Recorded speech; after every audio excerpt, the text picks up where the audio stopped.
Star Ocean: The Divine Force is the epitome of an uncut gem, riddled with flaws at every corner, yet at its core, the game is extremely fun to play while managing to charm throughout its 40-hour campaign.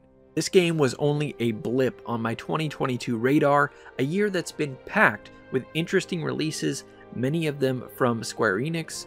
I figured that I'd give it a shot down the road, maybe rent it through GameFly whenever I got around to it, but I decided to try the demo out one night and was so impressed with what I had played in that short hour that I closed out the game and bought a copy right then and there, and I'm really glad I did. Look, I'm telling you right now up front that I really like this game. However, this is a review, and reviews are done to critique the thing that is being reviewed. So I'm going to bring up a lot of issues I had with this game.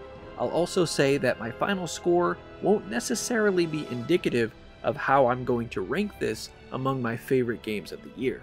I just want to get that out in the open right now because it might sound like I did not enjoy this game when that couldn't be further from the truth. Alright, I think I've made it clear enough. So here's what I thought of Star Ocean: The Divine Force for PS5. The first and most important thing that we should go over is the combat. Star Ocean is an action RPG combining fast-paced, user-controlled combat with in-depth character building. Action RPGs for me generally walk a fine line between being very exciting or very boring depending on how monotonous the actions the player must take are. For example, just mashing the same button over and over again without any consequence or strategy can really turn me off. Luckily, not only does Star Ocean implement a fast-paced and chaotic style, it also makes you implement some strategy in order to be more effective during a fight. Your party has an action point gauge that has a capped base of 5 to start with. Each attack you use depletes a certain amount of AP, meaning you cannot spam attacks recklessly. But that 5 AP is just a base. You can increase the max AP by pulling off special moves with the Duma, a floating robot companion that allows you to zip through the air and blindside enemies with quick movements and changes in direction while in flight. There's still a cap to how much you can increase the AP, but increasing the max from 5 to 15 fundamentally changes how much damage you'll be able to dish out in a single fight, and cuts back how vulnerable you are when you can't attack. To recharge the AP gauge, you have to wait. It usually only takes about 2 seconds to recharge, but still, you can't run during that, you can't dodge during that, you have to let it recharge. You can also have the AP taken away from you by being damaged, so you'll have to continue moving around and dodging to keep your AP high. This is also essential for pulling off combo attacks, which you can fully customize, setting up to 3 combos mapped to each square, triangle, and circle respectively. You unlock new moves for these combos in the skill tree, which allows you to unlock passive skills, stat buffs, elemental resistances, and active skills for each character. Each character has their own skill tree, which is laid out differently for each one. You use SP that you gain from leveling up to unlock things in the skill tree, as well as boost the effectiveness of the character's attacks and skills. This all allows for unique builds every time you play, and experimenting with setting up combos in correlation with passive skills is a blast. This is a lot to take in at the beginning, and it can take a little while for you to understand what you should prioritize. But once you get the hang of everything, taking 15 to 30 minutes to properly distribute SP and make sure everything you're equipping harmonizes together is a common thing, and I found it to be pretty rewarding. That's not to say that everything is perfectly balanced, however. There's one passive skill in particular that has this big risk reward that can break the game early on and make everything extremely easy going forward.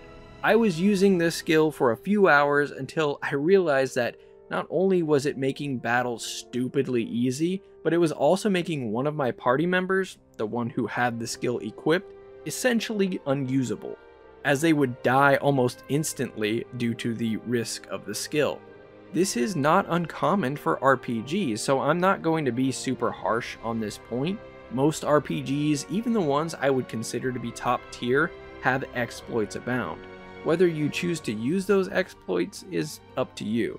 Let's circle back around to the Duma, because this little robosphere is a huge part of what makes Star Ocean: The Divine Force so interesting. In the early game, Duma is presented as not only an important piece to combat, but also a quick way to traverse the open world areas and reach new heights, collecting Duma points in order to upgrade Duma's combat and sensory skills. That's right, you can even customize and upgrade Duma. Later on, Duma becomes a very important character in the story. Unfortunately, for you to enjoy this in-depth character building, you'll have to fight through some pretty awful menus. The most glaring issue is the size of the text. I'm really not sure why developers do this, but this was also an issue in the sci-fi RPG Xenoblade Chronicles X. They actually patched that game to make the text bigger, and it still wasn't big enough for my liking. The text in Star Ocean is so tiny that it really puts a strain on my eyes at times. I typically sit about 6 to 8 feet away from my TV, and the text is barely readable from there. But I also play games while I walk on my treadmill, which is about 10 to 12 feet away from the TV. And forget about it, it's unreadable from that distance. This is not only a comfort issue, as the small text and short timing of the pop-ups that happen when you acquire an item means that if you blink, you'll miss what you just received. This really takes the joy out of completing a quest, because if you're not looking in that one small portion of the screen right away, you'll miss it. And then you'll have to go into those awful menus and sort by new items to see exactly what it is you got. Not that most of the quest rewards are good anyway, but it's just a bummer having to fight the UI. Even trying to find the quest list was an absolute chore. I get that this is a very complex game with lots of systems at play, but this could definitely have used a redesign. Another big complaint that I have is that when your party members leave your party, they unequip the accessories that you have equipped to them. On one hand, it's nice to have access to all of those accessories for when you want to use them, but the problem is that your party members leave your party so frequently that you're constantly having to re-equip accessories. It just got to the point where I didn't care anymore and stopped using accessories altogether, which I think is a huge failure in the design of the game. Accessories are given out as quest rewards, and finding them in chests is supposed to be exciting, but when you're constantly having to deal with re-equipping them, it's just so frustrating. I didn't want to deal with any of it anymore. Speaking of struggles, there's also a very high difficulty spike early on when it comes to combat. One boss fight in particular nearly made me put the game down. It was such a shock. I searched to see if I was the only one having this issue and found that many others felt this spike was way too harsh, and that it could possibly even be a bug. Nope. The issue is that the game trains you to rely on the Duma up to that point to win your battles, and then strips the Duma of its effectiveness during that battle, making you switch your strategy to a more typical action RPG loop of strike and dodge to get through it. And you also have to accept that your party members are probably gonna die, and that it's futile to resurrect them because they'll just die again in a few seconds.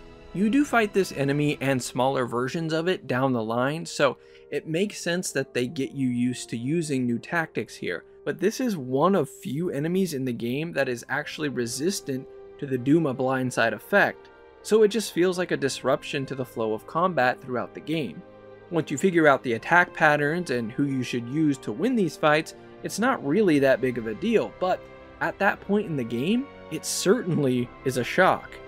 The characters you're given to set up your party range from close-up strikers to long-range magic users to healers, and even some that mix these styles together. I did not enjoy all the characters equally. Magic users were frustrating to control, as casting times were really tough to wait out when the battlefield is so chaotic and enemies are constantly disrupting the attack. Maybe it was the newness of the characters after using Raymond and Leticia for so long, but I really liked some of the later party members more and wished I got to use them more than I did.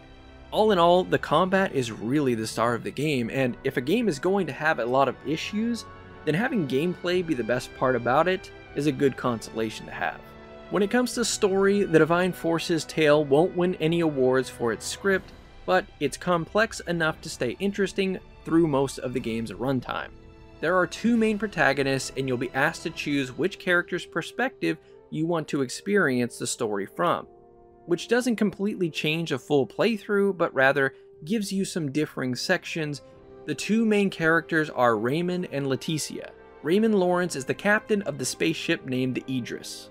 He and his crew get a surprise attack from a Federation spaceship, causing Ray, his android assistant Alina, and pilot Chloe to all flee the ship, each being shot out in escape pods that crash land on the planet Aster.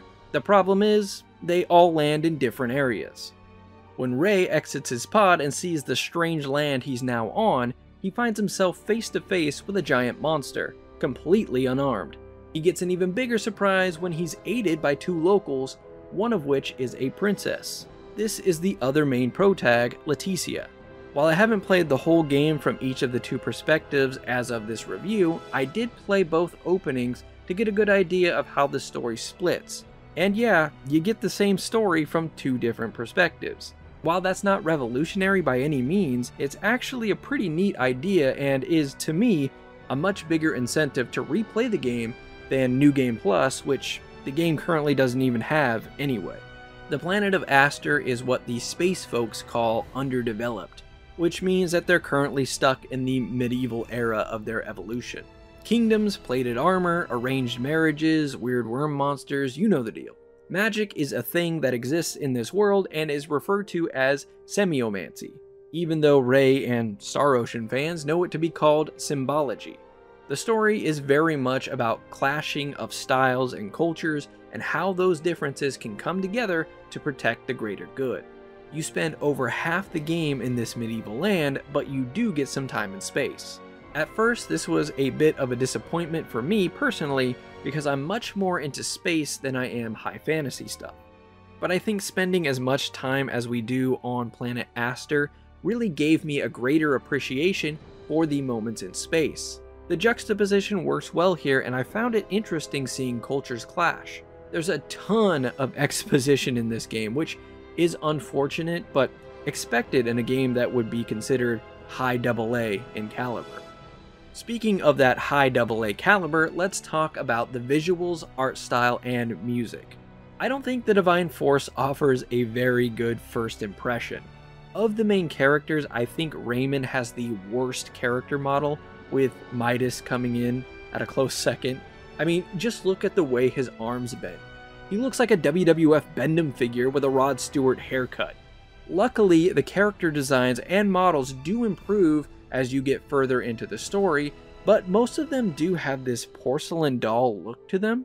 The graphics remind me of Final Fantasy XIV for better or worse. The set pieces look great, and most of the open world areas that you explore are stunning. Seriously, I know these areas aren't densely populated, nor can you go anywhere you want. There are a lot of invisible walls here, so that does afford them the opportunity to make things both look good and run well, but praise is in order for this art design. I mean, just look at this. The placement of the kingdom in the background with the contrasting planets in the sky at night is just brilliant. There are so many times where I just stopped and slowly panned the camera around to take in the scenery. These shots are not just me capturing footage here. This was me playing the game, being stunned at how good everything looked. And the game really does run pretty well on the PS5, with only a few drops here and there. There is one village that you don't spend very much time in that completely tanks the frame rate, but like I said, you're not there for very long, so I didn't see it as much of a hindrance. I can't speak to the performance on the other platforms though, so your mileage may vary. I don't have much to say when it comes to the music other than it's good, but not super memorable. When I'm in the moment, things check out, meaning when I'm in a battle, the music is adrenaline pumping. When I'm exploring an open area and I come across one of those appealing vistas, the music is grand and sweeping. The OST has some really amazing tracks that match the mood of the game, and that's exactly what I look for in a game soundtrack. Anything that feels like it doesn't match or fit the mood or vibe is where I take umbrage, but I never felt like the Divine Force offended in that regard. I don't think I'll get any of the songs stuck in my head like I have with games like Persona 5, but when in the mix of playing the game, the music hits the mark. The voice acting is really hit and miss.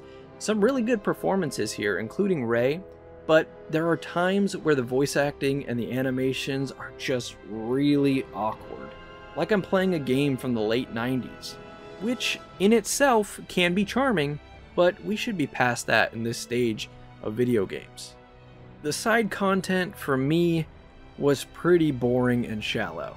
You have your typical side quests, which are usually fetch quests.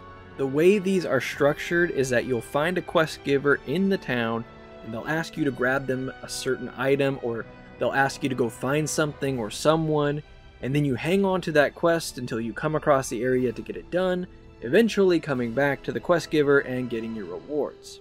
And I just explained about every quest ever, I know. But what I'm trying to get across here is that these are not really quests you're expected to go do right away after you're given them, unless it's something like, find my cat here in town or something of that nature. And I found that most of the quest rewards weren't really worth the time anyway. A slightly better side activity is the board game Esoa.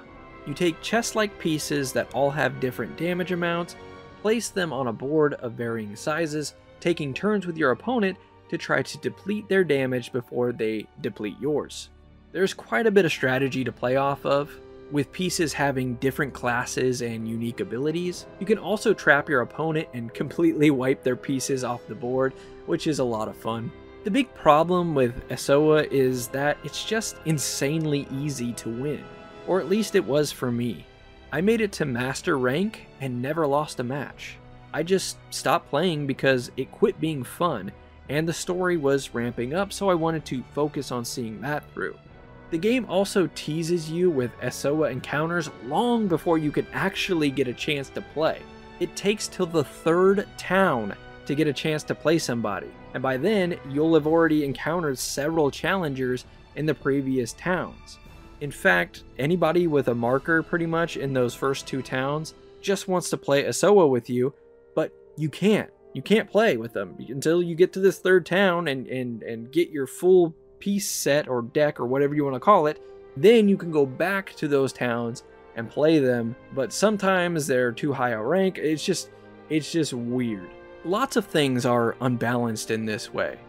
You'll be presented with items to buy that were no use to you long ago. I didn't even unlock the crafting feature until I was nearly 70% through the story, at which point I didn't even care to pursue it because I had everything pretty well handled. You can unlock crafting much earlier, but you have to complete the side quest to do so, and it was just never something I did because, as I stated earlier, the side quests kind of suck in general.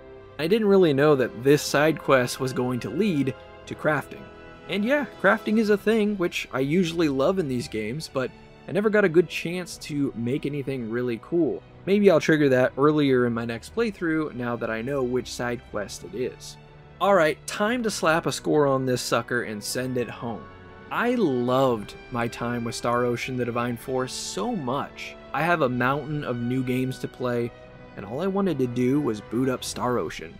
The frenetic combat in this game rules so much. I think it tops other great action RPGs like Ys 8. It's so fun to play once you get your party set up and get a good grasp on the Duma functions, and exploring is also a blast. This game may have a ton of blemishes to overlook, but with a game this fun, it's a pretty easy thing to do. I've said before that the biggest sin a game can commit is to be boring. And Star Ocean: The Divine Force is anything but boring.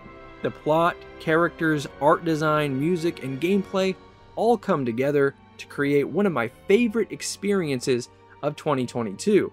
And I'm so glad I gave the game a chance to win me over Because it certainly did. In my heart, this is a 5-star game, but in my mind, it's much too flawed to rate it that high. Still, this is a game that any RPG fan should check out. I give Star Ocean: The Divine Force 3.5 stars out of 5.